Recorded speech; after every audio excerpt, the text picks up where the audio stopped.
kita sudah pernah dengar tentang 3F, betul begitu? Food, Fun, Fashion.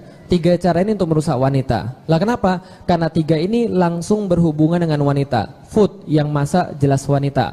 Laki-laki biasanya tahu makan doang. Fun, hiburan, main bola, lihat film, konser musik, pacaran, semua adalah kemudian untuk wanita juga ditujunya. Fashion, jelas, laki-laki nggak terlalu peduli dengan fashion. Perempuan yang paling banyak peduli tentang fashion. Dijelaskan kemudian dengan 3 ini, kemudian mereka membuat Ghazul Fikr, perang pemikiran. Bagaimana caranya menjauhkan muslimah dari Islam sehingga muslimah ini tidak bertindak sebagai fitrahnya lagi. Ini yang mereka inginkan. Ghazul Fikr bukan bertujuan untuk apapun, bukan membuat agar muslim itu keluar dari agamanya, tapi mereka membuat agar muslim ini tetap berada dalam agama Islam, tapi dalamnya bukan Islam. Jadi gini ceritanya, kalau Anda ngelihat saya, seandainya saya datang ke sini pakai kalung salib segede kingkong, Anda mau nggak dengerin kata-kata saya? Mau nggak dengerin kata-kata saya? Nggak mau, datang aja nggak mau. Lah kenapa? Bukan agama Islam. Orang akan dengan mudah tahu apabila orang berubah agama, dia nggak akan mau didengerin. Maka orang-orang yang melakukan perang pemikiran, mereka bertujuan sederhana. Bagaimana caranya agar dia tetap muslim? Maka gelarnya adalah kiai, gelarnya adalah ustadz, gelarnya adalah LC, tapi omongannya bukan Islam. Ada nggak zaman sekarang kira-kira? Banyak sekali. Tatkala kita berbicara tentang syariat Islam, yang menentang justru orang Islam pertama kali. Tatkala kita berbicara tentang Islam, maka banyak orang-orang Islam yang justru nggak senang dengan Islam. Mereka bilang Al-Quran cuma kitab dongeng.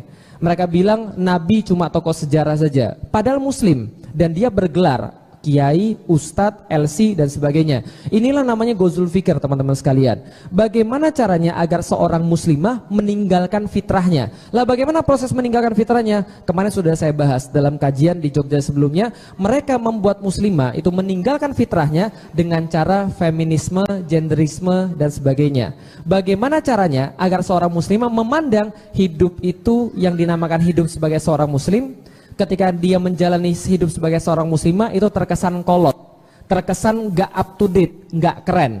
Contoh misalnya, Anda sudah S2, sudah S3, kemudian Anda bilang sama ibu Anda, Bu, saya sudah S2, saya sudah S3, terima kasih ibu sudah memberikan saya pendidikan yang luar biasa. Sekarang gaji saya memang sudah 2 digit, tapi karena saya sudah punya anak, saya mau sekarang full time untuk anak saya. Saya pengen jadi full time mother, ibu rumah tangga, pengasuh anak yang total. Kira-kira apa kata ibunya? Sayang banget, eman-eman, sayang banget, sekolah tinggi-tinggi, dibayarin, jadi ibu rumah tangga, sayang banget, udah pinter-pinter, seolah-olah ibu rumah tangga nggak boleh pinter kan gitu kan ya.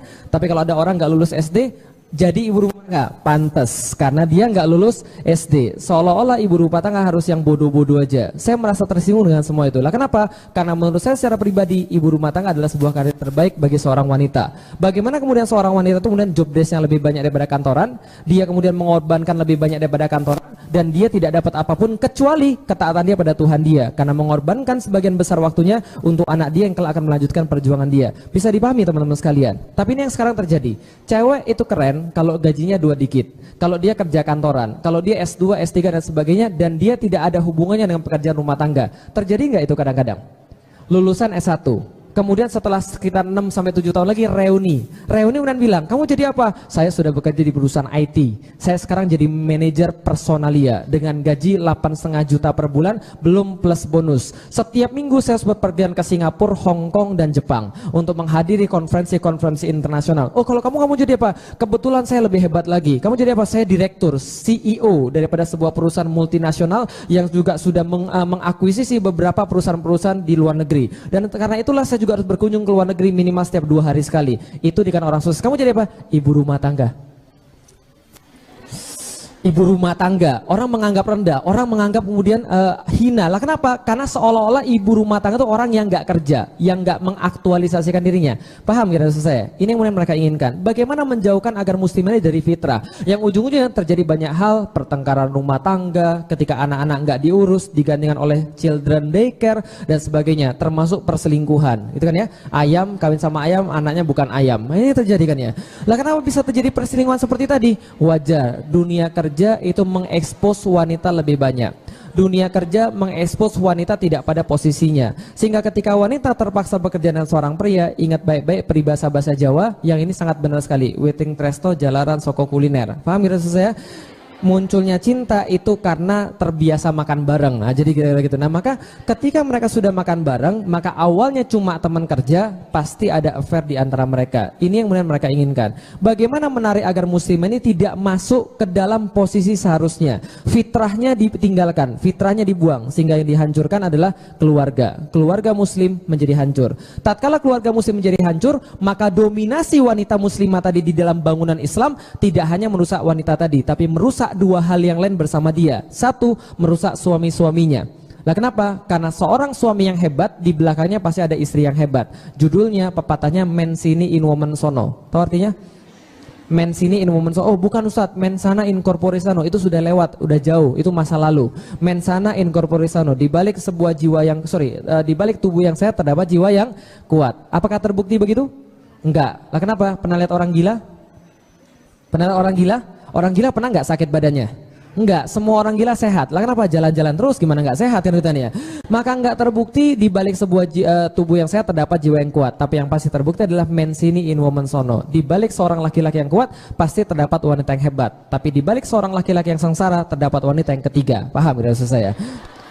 Maka rusaknya seorang perempuan itu pasti merusak laki-lakinya. Lah kenapa? Saya secara pribadi, saya sangat merasakan fungsi istri saya seperti apa. Tatkala saya bisa berdakwah, saya bisa kemudian menyampaikan Islam ke Jogja, ke Palembang, ke luar negeri dan sebagainya. Karena saya punya backing yang sangat bagus. Saya pemain belakang, saya punya kiper yang bisa saya percaya. Coba kalau nggak bisa saya percaya, pasti saya nggak akan bisa melawan seperti ini. Betul begitu?